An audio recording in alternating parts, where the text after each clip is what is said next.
Je vais faire un problème de stoichiométrie avec les gaz. Alors, quel volume de dihydrogène gazeux sera produit à une température de 0 degré Celsius et à 101,3 kPa de pression si 0,54 g d'aluminium réagit avec une solution d'acide chlorhydrique? Dans un premier temps, ce qu'il faut faire, c'est balancer notre équation. Donc, ma substance la plus complexe, c'est AlCl3, 1. Donc, j'aurai besoin d'un Al. 1 fois 3, 3Cl. 3 divisé par 1 pour le Cl, 3HCl.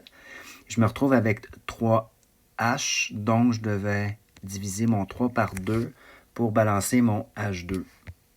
Maintenant, je vais identifier les deux substances qui m'intéressent. Dans ce cas-ci, je l'ai du dihydrogène et mon autre substance qui m'intéresse, c'est l'aluminium.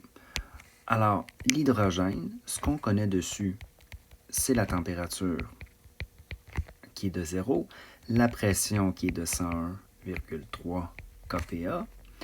On me demande de trouver le volume.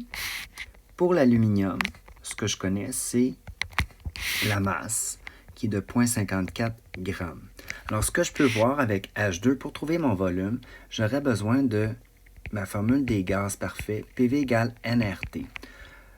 Je connais tout, sauf que je n'ai pas encore le nombre de moles, et je vais le trouver avec l'aluminium. Alors, 1, on va trouver notre nombre de moles avec l'aluminium, petit m sur grand M, donc 0,54 g divisé par 26,98 g par mol, ce qui me donne 0,02, etc. mol d'aluminium. Ma deuxième étape, je vais faire de la stoichiométrie, je vais partir des mols que j'ai, 0,02 mol d'aluminium, et là, je vais multiplier par mon rapport de mol. Je ne veux pas avoir des mols de Al, donc c'est pour ça que je le mets au dénominateur pour pouvoir le simplifier. Et en haut, je vais mettre mes mols de H2, celles que je désire. Et c'est là que je vais utiliser mes fameux rapports stoichiométriques, qui est mon équation équilibrée, donc 3 demi CH2, donc je vais pouvoir aller le placer là. Et pour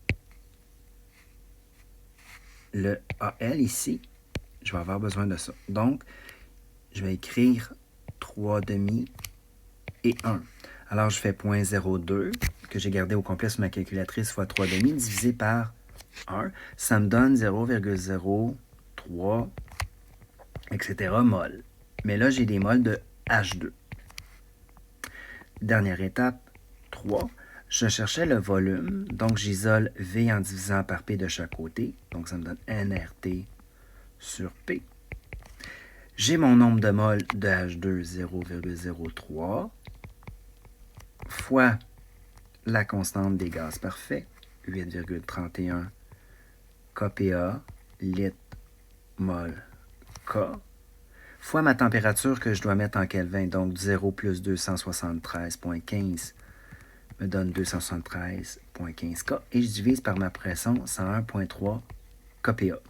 Je peux simplifier mes unités, les mols, les kPa et les kelvins peuvent se simplifier, et j'obtiens mon volume 0,67 litres. J'ai gardé deux chiffres significatifs puisque ma valeur qui en avait le moins en avait également 2.